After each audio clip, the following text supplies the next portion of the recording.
Good morning. Thanks for having me. All right, so let's start with this. I know a lot of people were excited to hear the news about Spotify coming into Nigeria, having a Spotify Nigeria as it may be. And while it may be beneficial to the artist in terms of numbers, what is actually in it for the different streaming platforms, seeing as most of them have to charge subscription fees for lesser than what they charge in other countries just to compete and even get people to accept them and get involved? So most streaming companies always have to look at the GDP of each country or each region they operate in. So they can't charge the rates as seen in probably America or Europe. Most times, this happens with India, with other countries that are similar to Africa, right, where the GDP is very, very low. And so most of the ones that already existing already know this, and it's a pricing strategy. I don't think Spotify coming in will be any different. Okay. All right, Oye. It's a great thing that, streaming brands are pitching their, tents in Nigeria, and the likes. So the big question now is, how do they address the acceptance of our consumers' culture, which still prefers free downloads and blogs like that? So I think there's a cultural shift, right? So users have stopped have stopped enjoying free downloads. More or less, the streaming culture has been activated. If you look at numbers on YouTube, if you look at numbers on MusicTime, on Boomplay, you find out that users are getting used to streaming more and more. Now, the only thing is that data and payments still remains a big challenge in Africa. So the streaming culture has hit Nigeria hard already. So yes, there are people that struggle to have data plans. So they go around looking for pirated locations to put music on the phones. But that's a problem globally. Piracy is a problem globally. But which time as more platforms, I don't think Spotify will be the last one. So as more platforms join this race, users will be able to choose and pick from any of the services that suit their pockets. Okay. So understandably, we know that many Nigerian artists, because of the nature of this industry here, tend to generate their biggest revenues from concerts, endorsements even, Correct. Not necessarily direct sales coming from the sale of their music. But you see, concerts have been suspended till further notice because of COVID-19. So how well do you think they're able to sustain their crafts from revenue that's being generated from music that's streamed? Have people really, Nigerian artists in particular, not even removing the likes of Mr. Easy now from the conversation, have they really been making money in a way that is substantial in this time, particularly with COVID-19? It's been tough on the artists. Most of them never really looked at the revenues from digital sales until probably last year. They never looked at that digital sales as being what will sustain them for this period. So, well, luckily they've been able to, for lack of a better word, re-strategize.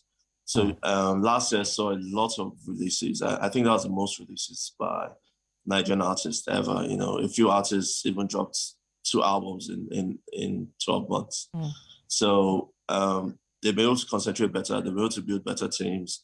A lot of the even distribution companies that are coming to Nigeria have figured out that Afrobeats to the world is actually the real deal. So they're coming to the country, giving advances, helping the artists get by. They've also been grants introduced to help artists create more music. So it's tough times, but digital is there to stay, and I'm just really happy that artists were very quick to adapt to that fact, and they've started rolling out more content and understanding that consistency in the music releases will generate more revenues. All right, we know that the music streaming industry is a bit known to be capital intensive in a sense. Now, for startups to get extensive music catalogs, they are required to pay substantial annual licensing fees, Now, in order to recoup this investment, streaming companies have to charge subscription fees and at times include third-party ads, as you know. Now, how ready are these companies willing to play the long game, especially in Nigeria? I think it's a norm. The music streaming, the music business, right? The music streaming business, and even the music business generally is a long-term deal, long-term trade. So most companies that have gone into streaming, including Spotify, are still not yet profitable in the sense of it. What they do is it's a numbers game. So the more users you have on board, the more users you have in your freemium model, which is the ad support that you mentioned, allows for them to be able to do B2B businesses, reach out to brands and say, oh, see, we have about 3 million eyeballs, daily active users. And if you put in your brand, you show that at least 3 million users will see it. So I think it's on the music services to decide what the strategy is. You have players like Apple Music that don't even do freemium. They do maybe a 3-month trial, or is a paid subscription all through.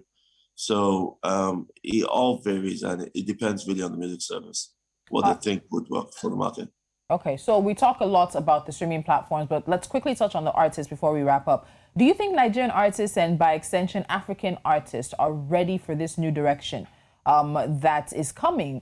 You can see a Mr. Easy, who's actually probably one of the most digitalized Nigerian artists that we have. He's involved in an extensive number of deals and working very much with digital platforms as well, saying 2%. How does someone like him increase that? Are artists ready to take on the challenge that music streaming apps are bringing? And then when you look at artists that are, more steady, what do you make of it for up-and-coming artists, for those who are waiting for their big break and they're waiting to blow, as we like to say?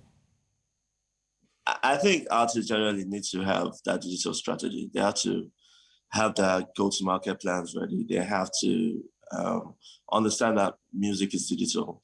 So while they're building the social media numbers, they need to be able to translate it to streaming numbers as well. So artists have quickly adapted, because when you lose about 80% of your revenue pie because concerts are closed, it becomes quite challenging to sustain the life that you've been living. And even thanks to technology, even though making music has become cheaper, gone are the days where you had to go into big studios. Some artists to do that. Gone are the days where you had to record live with instruments, because your average user listens to the average live of any single. If it doesn't break in, it's probably like 6 weeks.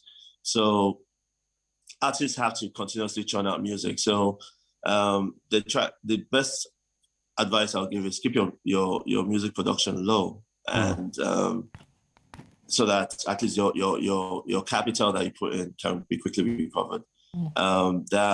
Globally, there are over 170 music streaming services. So it's always best advice to work with an aggregator that suits you. There are a lot of aggregators out there. There are some that is like do it yourself, like DistroKid, Soundcloud, and all that.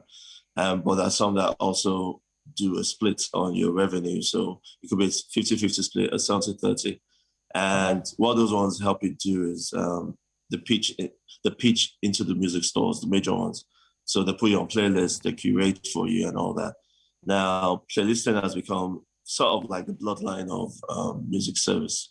So if an artist gets into an editorial playlist, is more likely to see millions of streams than using a service that just dumps it in the store and you hope that the users Someone find it. finds you. All right. Okay. Thank you so much for joining us on the program today, Breakfast Central. CEO, MusicTime, Oye Akideinde. Thank you once again. Bye. Bye. All right, bye.